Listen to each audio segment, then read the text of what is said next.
po sa akin, yun nga po, bittersweet kaya na sinabi ko kanina. Nakakalungkot po na magbababay na kami sa characters namin, sa isa't isa. But at the same time, pareho po kaming grateful kasi nabigyan kami ng ganitong kalaki at kagandang opportunity para mas may makita pa namin po sa lahat at i-prove na kaya namin kung may mas mabibigay pang malaking role sa amin in the future. Yun nga, mga kasi punks, syempre yung samahan namin, yung banding namin na nakasanayan namin 8 months namin ginagawa, nakasanayan namin gawin.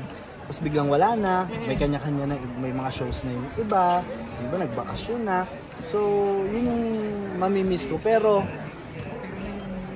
yung mga natutunan ko naman, baon ko palagi. At I'm, sigurado ako na lahat sila andyan na. Natanong kay Kuya Oji, hindi ba mas nagpalalim pa to ng espesyal na very open naman kayo doon, no? Dahil napag-isama niyo palagi dito sa mga taping, shootings. And what do you discover from each other? Discover? Wala po. Joke lang. Yun nga po, yes, lumalim yung friendship namin in a way na mas naging open kami. Pero romantically, parang hindi pa naman po. Something like that. But masasabi ko mas stronger na yung friendship na meron po kami ngayon. Yun lang. Ikaw, Seth, sagutin mo.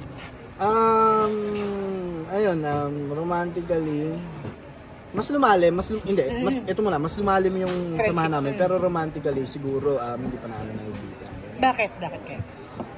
Gusto lang po talaga namin maging best sa ginagawa namin. And syempre, first, ito nga pong Dirty Linen, ito yung first project namin together on screen na makikita kami ng mga tao on screen.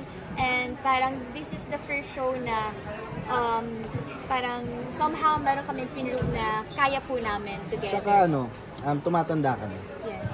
Hindi na kami yung, wala sa isip namin, tayo magka-partner, magjowa tayo. Yeah. Wala ka na sa ganung thing? Hindi namin naiisip. Actually, hindi namin naiisip. Pero, ikaw, bukas ka ba o sarado ka sa ganun? Oo nga, yun na, bukas at sarado. You know po, kapag kumatok naman ang pag-ibig, hindi naman po So, tayo bukas. madamot. Pero, Diba? syempre po, trabaho po muna. Ikaw, Sorry. bukas. Ha? Mga ngatok ako.